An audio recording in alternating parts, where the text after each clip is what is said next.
So, guys, let me tell you guys a little story real quick. We have neighbors on either side of us. Okay, we've had bands here. We had Taylor Dane out here. We had Black Box out here. And, you know, nobody gets agitated more than the neighbors when that happens. But we've had some amazing neighbors here at Comic-Con, and one of the neighbors have been Froggy's Photos, and we've got Alfonso out on the showroom floor right now, and he's with one of the members of Froggy's, and they're going to talk to you about what they do. So when you go to these conventions, you can hook up with Froggy's Photos and get your pictures taken. But I'm going to let Alfonso take it away. Here we go, Alfonso. With Corey from Froggy's Photos, and like Shane said, he was our neighbor to this entire convention. We had music, loud live bands, we had loud live gaming, and they have been an absolute delight to work next to. We haven't gotten any complaints.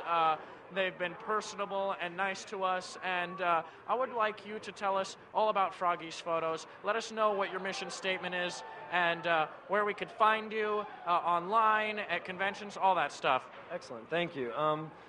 It was loud, but we didn't mind it. It was actually good music, and you had video games, which are really cool. I'm watching them now. Froggy's Photos is a celebrity photo op.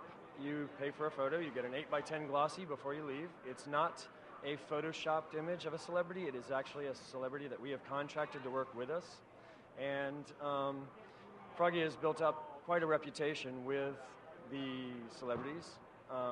He is one of James Marsters' favorites, I know.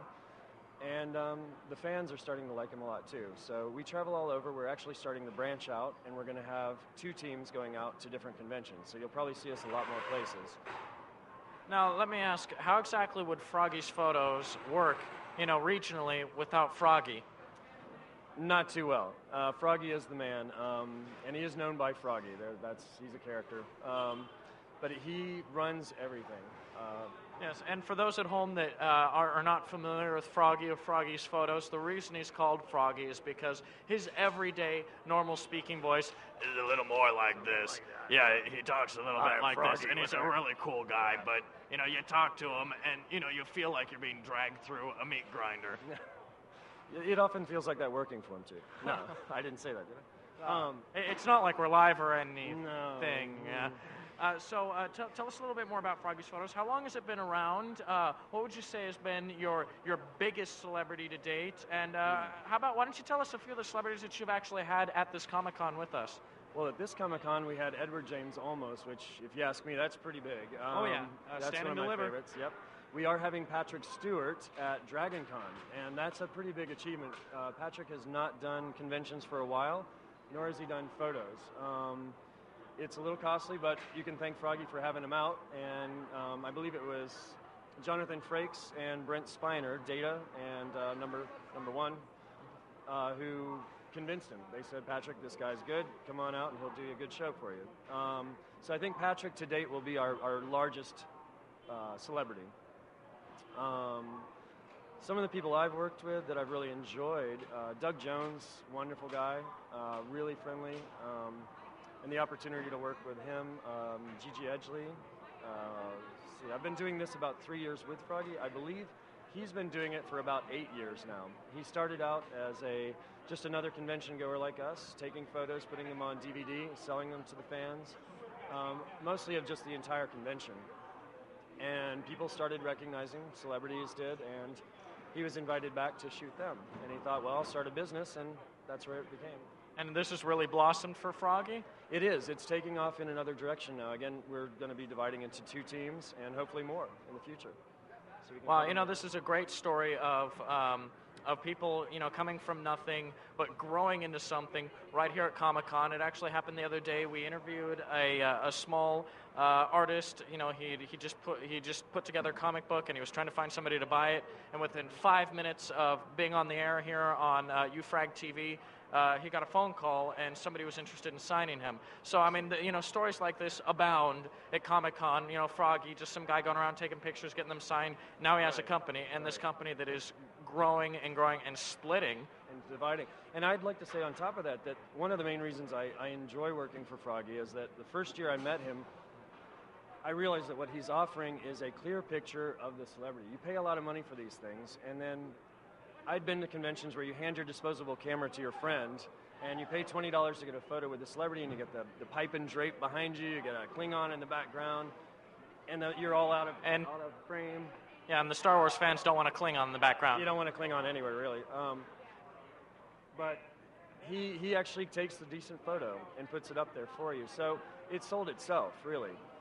Yeah, because, if I could describe, the booth next to us is actually a full studio. It is surrounded by drapes. It has a backdrop. They have high-end cameras. And they're not just taking pictures with a disposable camera. They are taking high-end studio quality images with, a full studio right next to us. If I could, I'll have my assistant go grab the photos. I've got an example of we could Oh, that'd be great. Go ahead, run and grab a photo while we're doing the interview. On the suitcase. All right, and, so Froggy, did he think that this would turn into something big when he started, or did he just go with the flow? I think for Froggy it started out like that. Like, I don't know if he had this in mind in the beginning. You'd have to ask him, really, but he's going in this direction. He wants to pursue it and make it into a larger business. Here's some examples of. Let's see if we can zoom in on these pictures right here. Wow, they are crystal clear. And that is Luciana Caro and Nikki Klein from Battlestar Galactica. That was just a fun shot we took while we were waiting for the... Now here's probably my favorite picture of the show. And that is Doug Jones and Cameron Toy with one of our assistants. Yeah, just a fantastic picture of three fantastic people. Yeah, Christy's pretty cool. And that is Christina Loken and one of our guests that just paid for the photo, and we had an extra.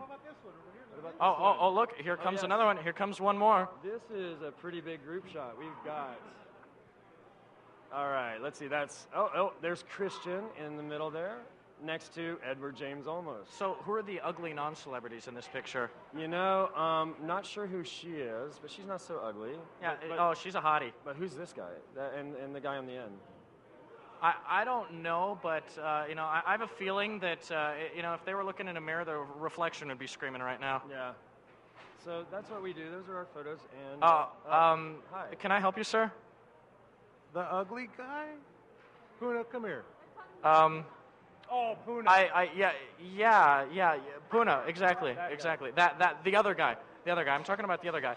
So, we thank you so much for talking to us. We thank you for being so great, being next to us with all the noise and not complaining once. Are there any last things that you'd like to plug? Froggies, we'll throw up the website, or maybe just a shout out to family. Well, how about this? I'll plug myself. I'm actually an out of work animator, and I could use some work. So there you go. Okay, well, why don't you tell us a little bit about what you do? I mean, get people to want to call you. Right. Well, I used to work for Cartoon Network as a traditional animator. I'm a character designer and creator, illustrator, and I know traditional animation. Don't know Flash, so that's kind of why I'm sort of slowly moving away from that and doing more work with Froggy. You're kind of getting pulled into the elderly school of art. The old ones, yes. But I still like pen and paper. I still draw, and I'm not opposed to learning Flash animation. But I did work on the Aqua Teen Hunger Force movie. If you've seen the opening to that. Yeah, Aqua Teen Hunger Force : film for theaters. Yeah, I had nothing to do with the title. But I did the opening sequence. It was myself animating and a girl named Michelle who did the inks, and then they took it to compositing. But it was just two people who animated. Yeah, and a lot of our fans, are big Aqua Teen fans, big, Adult Swim fans that saw the movie. We thank you so much for talking to us, and hopefully we can be next to you guys at the next con. Hope so. We'll look for you. Right. Great. Thanks a lot.